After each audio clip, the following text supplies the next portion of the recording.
जय हिंद साथियों, कैसे आप सभी। मैं अजय स्वागत करता हूं आपके अपने परिवार एग्ज़ाम इंडिया वार में। फ्रेंड्स, अपनी ये हिस्ट्री की क्लास हो रही है जिसमें मैं आपको मध्यकालीन भारत का इतिहास पढ़ा रहा हूं। उसमें हम पढ़ रहे हैं दिल्ली सल्तनत, और दिल्ली सल्तनत पूरा पढ़ चुके हैं। अब जब दिल्ली सल्तनत का विघटन होता है, और विघटन किसी चीज़ का कब होता है, जब अयोग्य व्यक्ति के हाथ में कोई भी संस्था या कोई भी राज्य पड़ जाता है तो उसका क्या होने लगता है, विघटन। और इसी प्रकार जब इब्राहिम लोदी और जो सैयद वंश था और इब्राहिम लोदी, इनके हाथों में दिल्ली सल्तनत की बागडोर आती है तो क्या होता है, उसका विघटन होना स्टार्ट हो जाता है। तो दिल्ली सल्तनत का विघटन मैंने कल आपको बताया था कि उत्तर भारत के राज्य और दक्षिण भारत में आपका बहमनी और विजयनगर, जबकि उत्तर भारत में ना कश्मीर, राजपूताना में और मेवाड़, इधर वो आ जाता है उड़ीसा, इनमें हो जाता है जौनपुर, मालवा। तो बात करते हैं उत्तर भारत के राज्य, और उत्तर भारत के राज्य में पहली हेडिंग किसकी आएगी साहब, मेवाड़। मेवाड़ ये कौन से चल रहे हैं साथी, उत्तर भारत के राज्य। पहले उत्तर भारत के राज्य बात कर लेते हैं कौन कौन से बने थे, फिर दक्षिण भारत में बहमनी और विजयनगर, ये दोनों इंपॉर्टेंट हैं एग्जाम के लिए, तो इनको बढ़िया से पढ़ेंगे।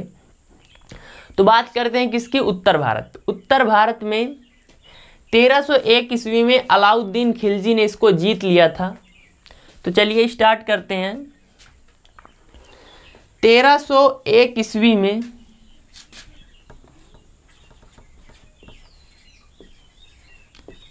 अलाउद्दीन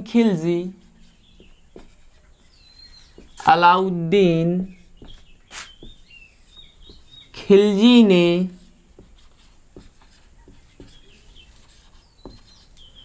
गुहिल वंश के, किसके साथी, गुहिल वंश के रावल रतन सिंह को पराजित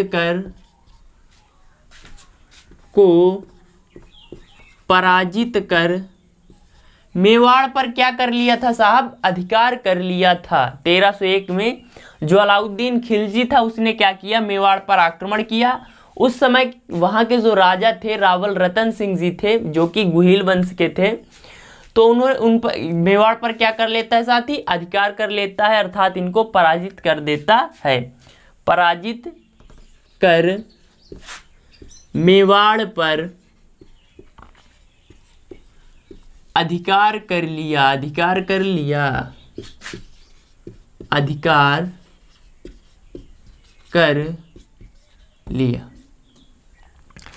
अब क्या होता है, अलाउद्दीन खिलजी की भी डेथ हो जाती है, जो आया वो एक दिन जाएगा। फिर क्या होता है, तब से ये क्या था, दिल्ली सल्तनत के अंतर्गत मेवाड़ आ गया था। फिर बात आती है मोहम्मद बिन तुगलक के समय, और मोहम्मद बिन तुगलक के समय जब शासन थोड़ा शिथिल हो जाता है, कमजोर हो जाता है, तो क्या होता है, फिर से यहाँ पर जो राजपूत थे उनकी सत्ता स्थापित हो जाती है। तो चलिए, मोहम्मद बिन तुगलक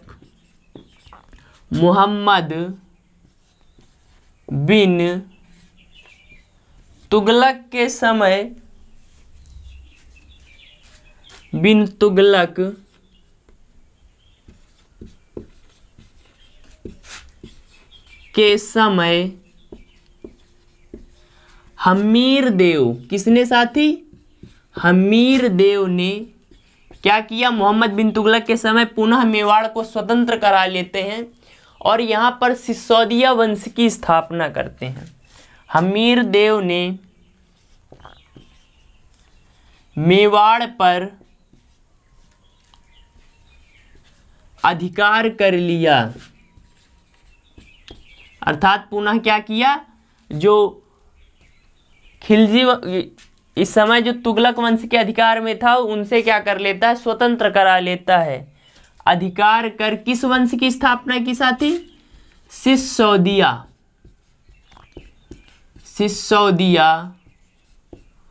वंश की स्थापना की। वंश की क्या की साहब? स्थापना की। तो इसको लिख लीजिए, मेवाड़ 1301। जब ये दिल्ली सल्तनत का विघटन होता है तो सबसे पहले उत्तर भारत के राज्य में मेवाड़ की चर्चा करते हैं। 1301 में अलाउद्दीन खिलजी ने गुहिल वंश के रावल रत्न सिंह को पराजित कर मेवाड़ पर अधिकार कर लिया। मोहम्मद बिन तुगलक के समय हमीर देव ने मेवाड़ पर अधिकार कर सिसोदिया वंश की स्थापना की। अब बात करते हैं साथी यहाँ के जो प्रतापी राजा हुए हैं राणा कुंभा। राणा कुंभा की बात करते हैं।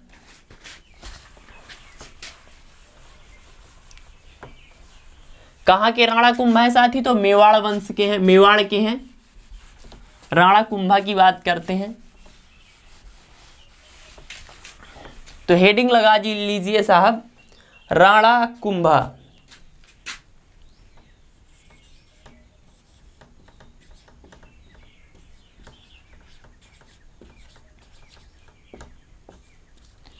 राणा कुंभा शासन इन्होंने 1433 से लेकर 1433 से लेकर साथी 68 तक किया। कब तक? 1433 से लेकर 68 तक। इन्होंने साहब मालवा विजय किया था और उसी की उपलक्ष्य में या याद में इन्होंने कीर्ति स्तंभ की स्थापना की थी। तो पूछ सकता है कि कीर्ति स्तंभ किसने बनवाया? तो राणा कुंभा साहब ने बनवाया। किस याद में बनवाया? तो मालवा विजय। तो लिखिए, मालवा विजय की याद में कीर्ति स्तंभ बनवाया। क्या किया साहब? कीर्ति स्तंभ बनवाया।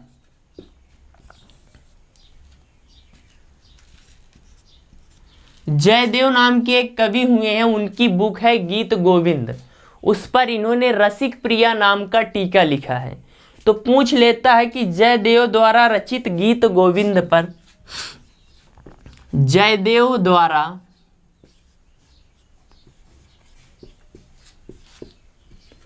रचित गीत गोविंद पर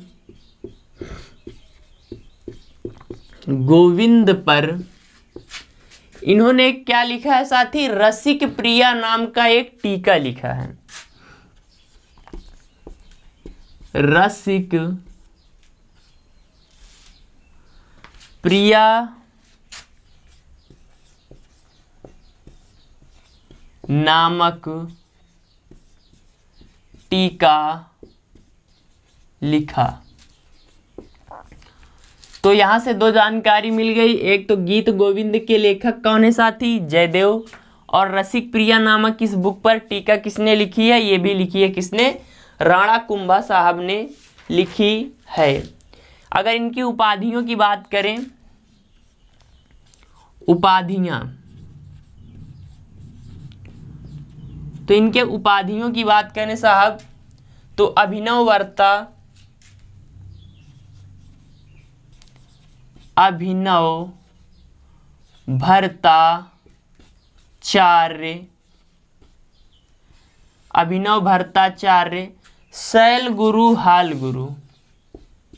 क्या चीज साहब? शैल गुरु, हाल गुरु। ये इनकी उपाधियां हैं। और इनके पुत्र उदा द्वारा इनकी हत्या कर दी गई थी। तो पुत्र उदा द्वारा क्या कर दी गई थी साहब? इनकी हत्या कर दी गई थी। तो ये हो जाते हैं राणा कुंभा मालवा से, वो सॉरी मेवाड़ से। अगले इस मेवाड़ के जो प्रतापी राजा हुए हैं राणा सांगा, उसकी बात करते हैं। किसकी बात करेंगे साहब? राणा सांगा।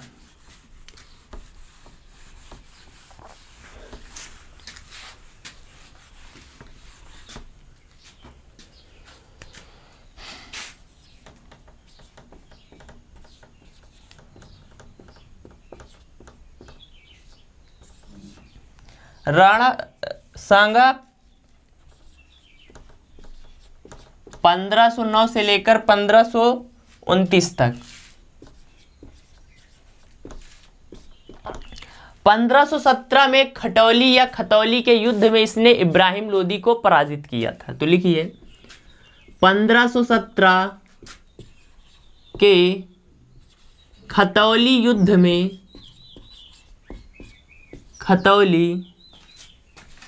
युद्ध में किसको पराजित किया था? तो लोदी वंश के अंतिम शासक इब्राहिम लोदी को पराजित किया था। युद्ध में इब्राहिम लोदी को क्या किया साहब? पराजित किया या हराया।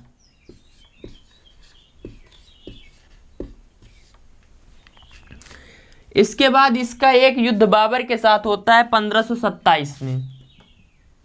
तो लिखिए 1527 खानवा का युद्ध। कहाँ का साथी?